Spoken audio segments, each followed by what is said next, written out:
Assalamualaikum warahmatullahi wabarakatuh. Salam sejahtera untuk kita semua. Halo teman-teman. Kabar terbaru datang dari rapat koordinasi penting yang digelar oleh Menteri Pendayagunaan Aparatur Negara dan Reformasi Birokrasi, Rini Widiantini, bersama Mendagri Tito Karnavian dan Kepala BKN Zudan Arif Fakrullah. Dalam rapat ini, mereka membahas langkah strategis untuk optimalisasi penyerapan tenaga honorer dalam seleksi PPPK 2024 tahap kedua. Penasaran dengan hasil rapat dan dampaknya bagi kita semua? Yuk, simak selengkapnya di video ini. Menteri Pendayagunaan Aparatur Negara dan Reformasi Birokrasi, Menpan RB, Rini Widiantini menggelar rapat bersama Mendagri Tito Karnavian dan Kepala BKN, Zudan Arif Fakrullah, membahas upaya optimalisasi penyerapan honorer pada seleksi P3 K 2024 tahap 2.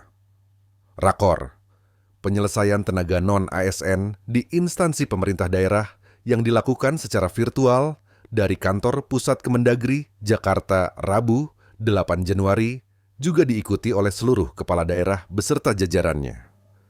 Seluruh kepala daerah, baik gubernur maupun wali kota dan bupati, didorong untuk memastikan tenaga non-ASN di instansi masing-masing bisa mengikuti seleksi pegawai pemerintah dengan perjanjian kerja atau P3K 2024 tahap 2. Diketahui, BKN selaku Ketua Panselnas telah memperpanjang masa pendaftaran P3K2 2024 tahap 22 hingga 15 Januari 2025 untuk memperluas kesempatan bagi honorer untuk mendaftar dan mengikuti seleksi.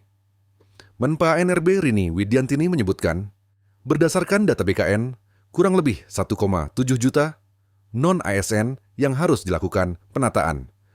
Kurang lebih 1,3 juta non-ASN atau honorer diproyeksikan akan terserap menjadi P3K dari hasil seleksi tahap 1. Namun, masih ada pekerjaan rumah untuk memastikan sisa sekitar 400.000 tenaga non-ASN mendaftar dan mengikuti seleksi P3K 2024 tahap 2. Saya meminta kepada seluruh kepala daerah untuk memetakan dan mengonfirmasi data. 443,712 tenaga non-ASN. Sebagai dasar untuk pendaftaran dan seleksi tenaga non-ASN pada seleksi tahap 2, ujar Rini. Dikutip dari keterangan Humas Kemenpan RB. Menteri Rini mengatakan, Kementerian Pan RB dan BKN tidak bisa menyelesaikan komitmen penataan tenaga non-ASN tanpa keterlibatan aktif pemerintah daerah dan tenaga non-ASN dalam seleksi tahap 2 ini. Dalam proses penyelesaian penataan tenaga non-ASN, Kementerian Pan RB telah mengeluarkan 2 kebijakan penting, yakni, pertama, Keputusan Menteri Pan RB Nomor 6, 134/2024 yang substansinya mengatur tentang kriteria pelamar seleksi P3K bagi non-ASN yang terdata pada database BKN, jenis jabatan yang akan dilamar, serta penyesuaian usulan kebutuhan P3K.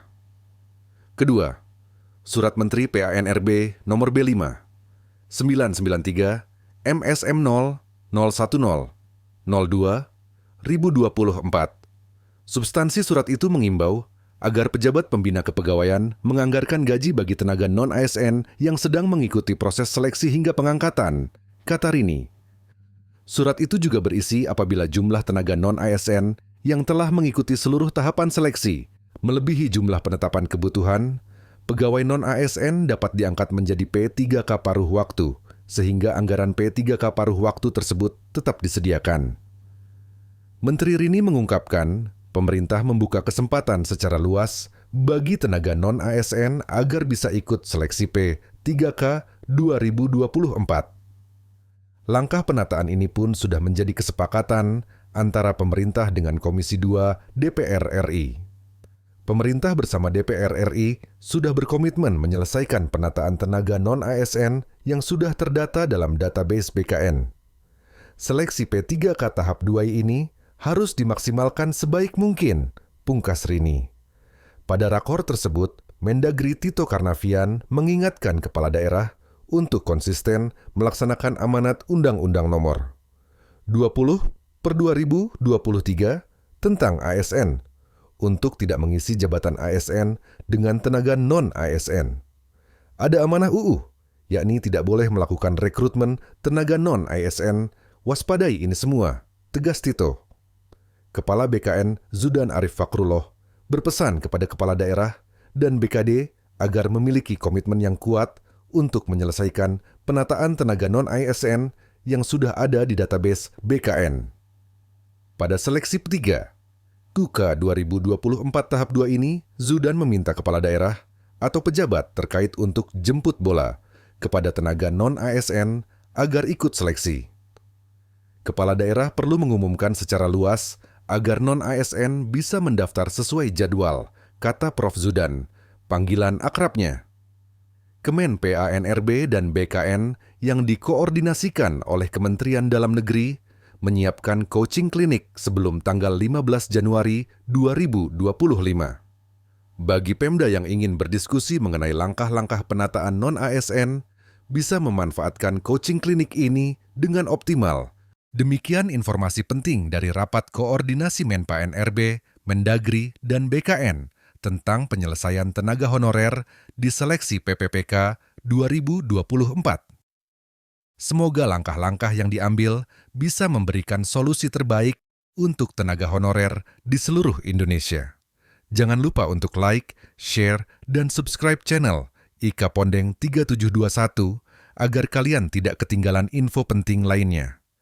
Sampai jumpa di video selanjutnya dan semoga sukses untuk kita semua. Wassalamualaikum warahmatullahi wabarakatuh.